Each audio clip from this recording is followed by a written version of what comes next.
7 जुलाई को शुक्र हो रहे हैं उदय। शुक्र की महादशा से पीड़ित लोग हो जाएं खुश। 81 दिन बाद इन 4 राशियों की लौट रही खुशियां। मेरे YouTube पे एस्ट्रोनॉमी पर आपका स्वागत है। नमस्कार, मैं हूं नरेश कुमार। सबसे पहले उन दर्शकों का धन्यवाद जिन्होंने पेज को सब्सक्राइब किया है, पेज के वीडियोस को शेयर कर रहे हैं, लाइक कर रहे हैं और कमेंट बॉक्स में हमें अपनी राय भी लगातार भेज रहे हैं। दोस्तों, आज बात करेंगे शुक्र की। शुक्र जो है वो एस्ट्रोलॉजी में बहुत जो है वो अहमियत रखते हैं।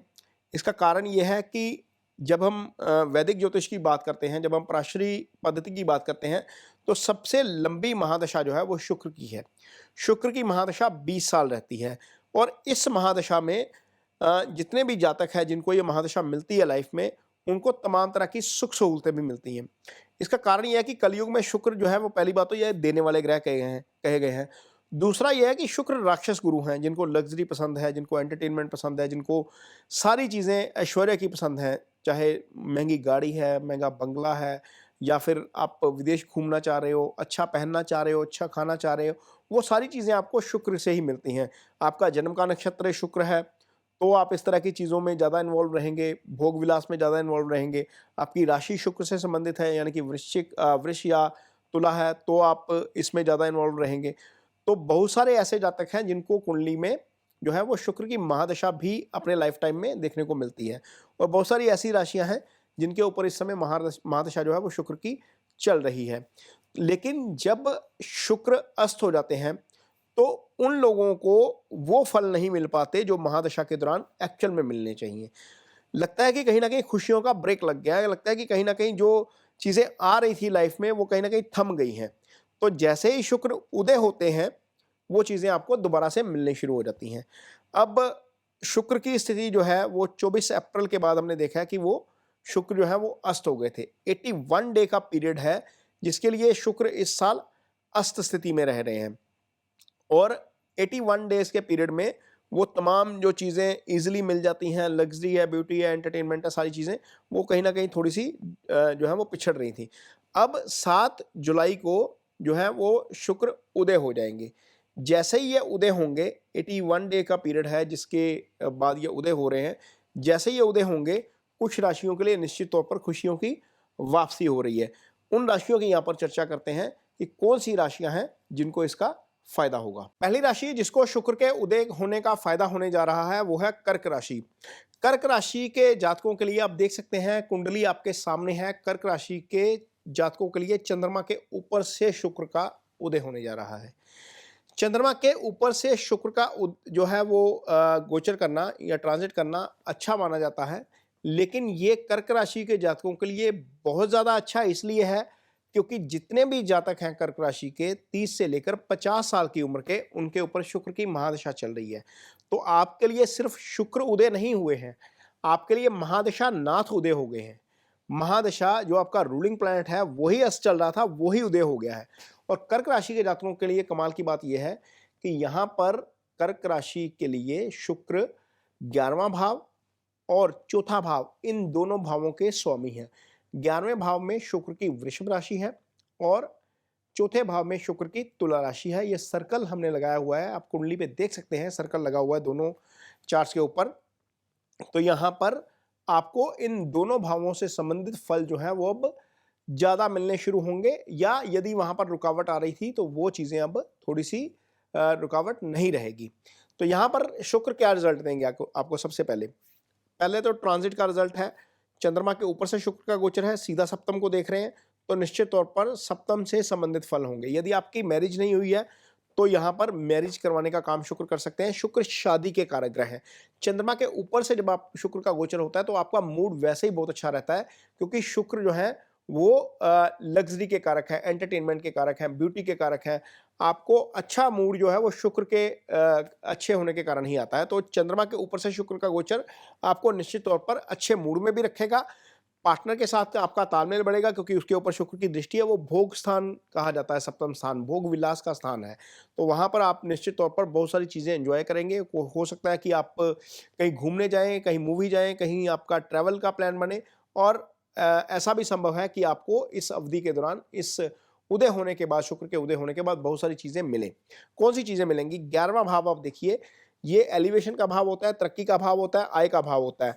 10वें से कर्म देखा जाता है, 11वें से उसका फल देखा जाता है। जब शुक्र उस भाव का स्वामी उदय हो गया है, यानी कि उदय अवस्था में आ गए हैं वो, तो 11वें भाव से संबंधित जितने भी फल हैं उनमें आप देखेंगे कि तेजी आती हुई नजर आएगी। आय में तेजी आ सकती है, सामाजिक प्रतिष्ठा में तेजी आ सकती है, कहीं प्रमोशन पेंडिंग पड़ा है तो प्रमोशन हो सकता है, एलिवेशन हो सकता है आपका समाज में। और इसके अलावा चौथा भाव देखिए, जहां पर तुला राशि पड़ी हुई है आपकी कुंडली में, चौथे भाव से संबंधित फल क्या होते हैं? चौथा भाव सुख स्थान कहलाता है।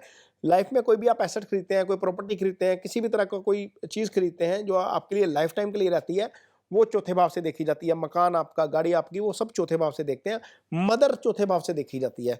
तो इन लाइफ के ये जो एस्पेक्ट हैं, यहाँ से संबंधित फल निश्चित तौर पर अच्छे मिलने शुरू हो जाएंगे। कोई प्रॉपर्टी खरीदने का प्लान बन सकता है, कोई एसेट खरीदने का प्लान बन सकता है, कोई गाड़ी आ सकती है। तो निश्चित तौर पर शुक्र यहाँ पर आपको उदय होने के बाद इस तरह के फल बहुत अच्छे करेंगे। सामाजिक प्रतिष्ठा तो बढ़ेगी बढ़ेगी, जो आपकी एसेट्स हैं उसकी भी क्रिएशन होगी, आपका मूड भी अच्छा रहेगा, सिंगल है तो शादी हो सकती है। ये सारी चीजें आप देखेंगे कि कर्क राशि के जातकों को शुक्र के उदय होने के बाद देखने को मिलेंगी।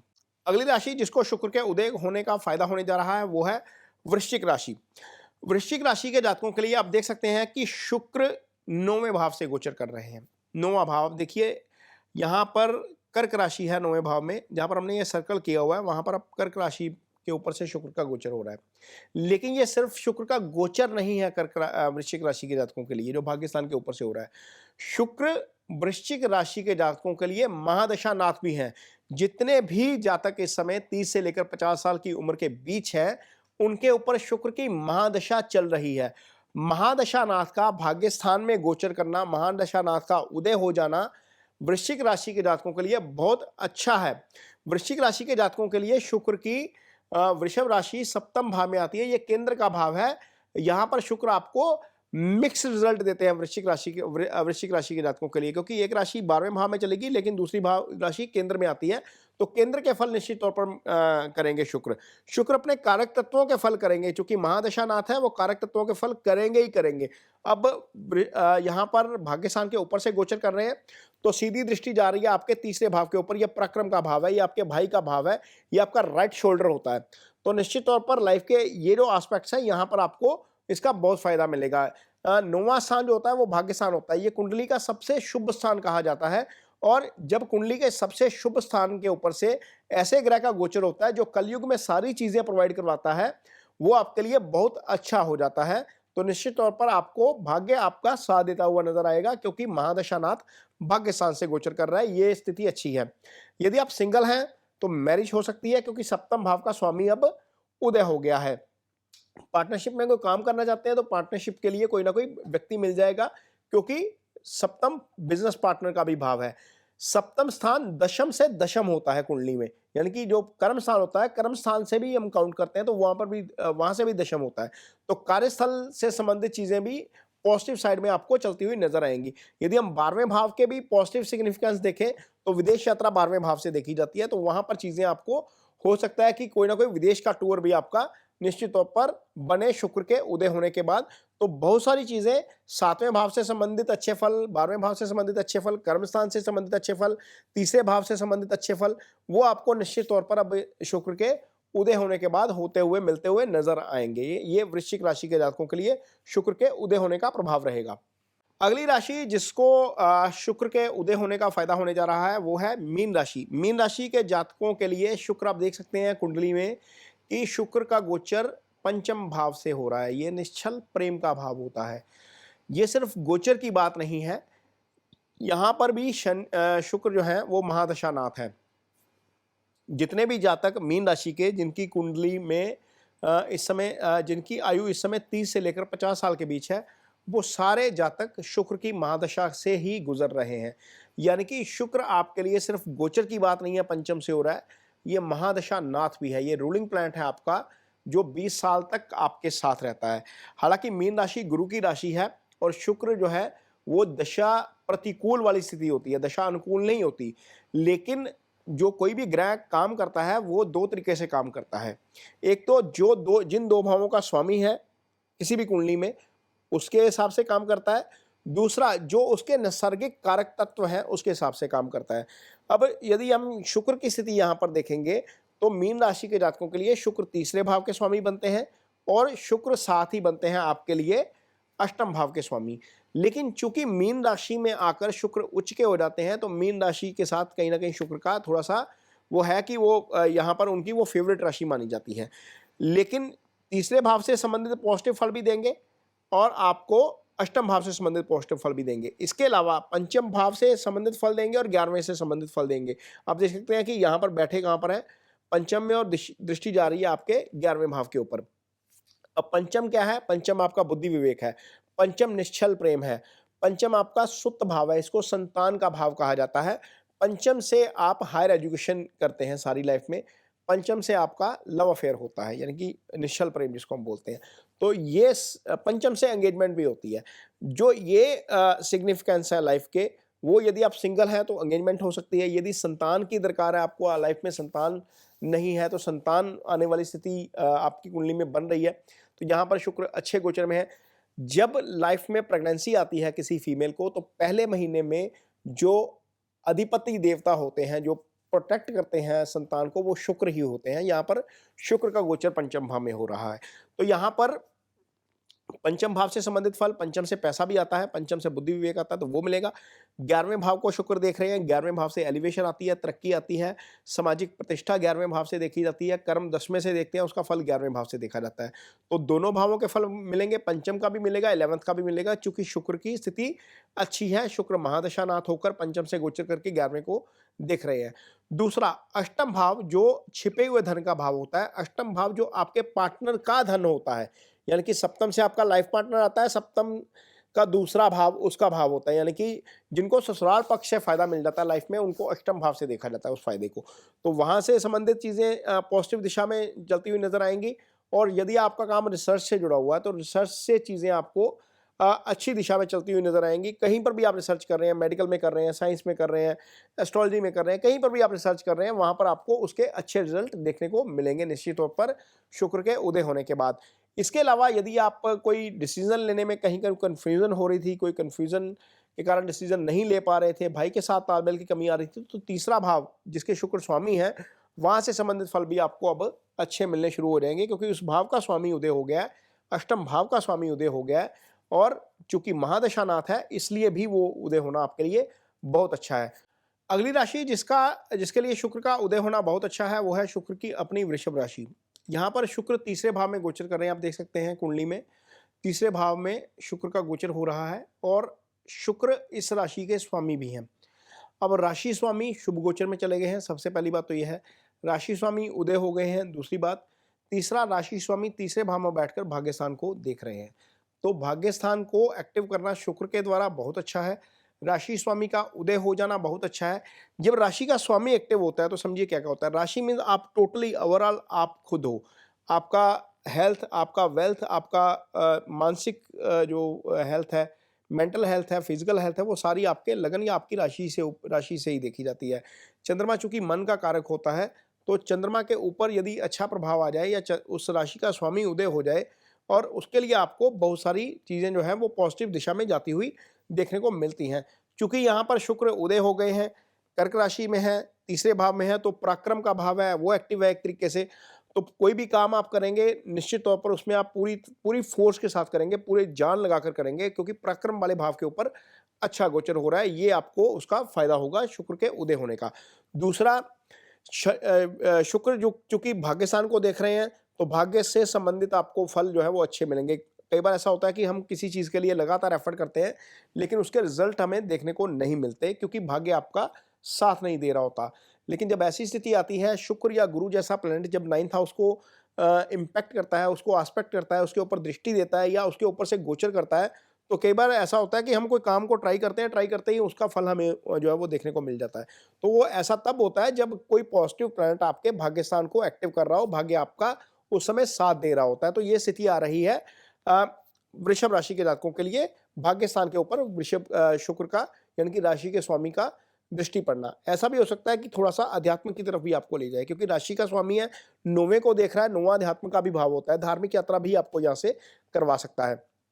इसके अलावा वृषभ राशि के जातक जो कहीं ना कहीं कानूनी मामले में फंसे हुए हैं, कहीं ना कहीं डेट में फंसे हुए हैं, कर्जा है, वहां से संबंधित फल अब आपको निश्चित तौर पर अच्छे मिलते हुए नजर आएंगे। इसका कारण यह है कि वृषभ राशि के जातकों के लिए शुक्र की तुला राशि वो छठे भाव में आती है। इस राशि का स्वामी यानी कि छठे भाव की जो राशि है उसका स्वामी भी इस समय अस्त अवस्था में है, यानी कि रोग ऋण शत्रु वाला भाव जो है वो एक तरीके से वो ठंडा पड़ा हुआ था। एक तरीके से उस संबंधित वहां से संबंधित जो फल थे वो आपको नहीं मिल पा रहे थे और वो उसके पॉजिटिव फल नहीं मिल पा रहे थे। मान लीजिए आपका कोई कर्जा है, कर्जा चढ़ा हुआ है, वो वापसी करनी है, वो वापसी नहीं हो पा रही थी। आपके ऊपर कोई रोग है, कोई बीमारी है, कोई प्रॉब्लम आ गई है, वहां पर आपको रिलीफ नहीं मिल पा रही थी, या आपके ऊपर कोई मुकदमा है, वहां पर रिलीफ नहीं मिल पा रही थी। जैसे ही शुक्र उदय होंगे तो ये भाव एक तरीके से एक्टिव हो जाएगा, इस भाव में जान आ जाएगी, तो कर्जे की वापसी संभव है।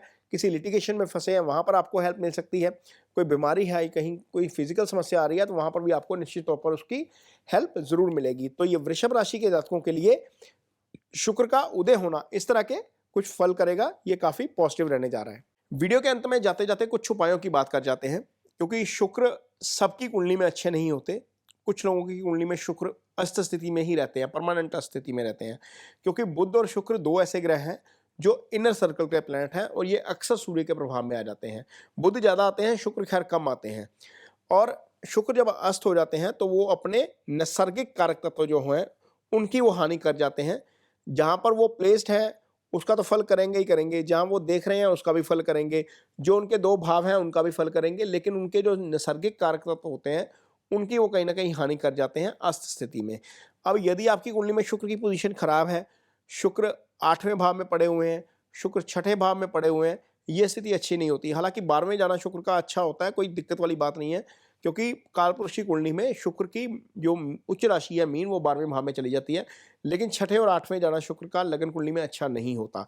अब यदि ऐसी स्थिति में है आपकी कुंडली में शुक्र राहु के प्रभाव में है, केतु के प्रभाव में है, शनि के प्रभाव में है, मंगल के प्रभाव में है, सूर्य से पीड़ित है, तो आपको निश्चित तौर पर उसकी कुछ रेमेडीज जरूर करनी चाहिए।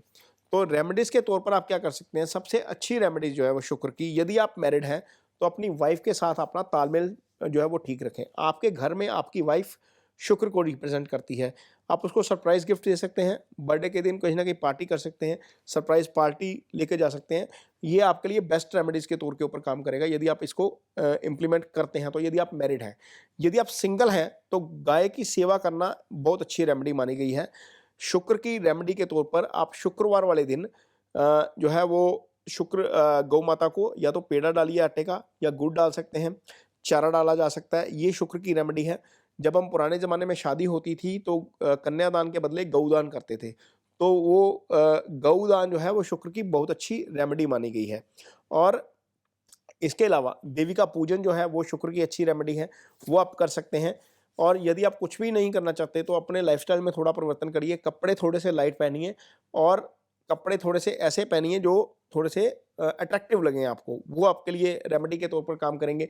परफ्यूम कोशिश करिए कि इम्प्लीमेंट रखें अपने आप को साफ रखिए, वो शुक्र की रेमेडी है। शुक्र सफाई से बहुत खुश होते हैं, जितनी आप अपने इर्द गिर्द सफाई रखेंगे, अपने आप को साफ रखेंगे, उतनी शुक्र की जो है पावर आपकी कुंडली में लगातार बढ़ती जाएगी। तो ये कुछ शुक्र की रेमेडीज हैं जो आपको निश्चित तौर पर करनी चाहिए यदि आपकी कुंडली में शुक्र की स्थिति कमजोर है।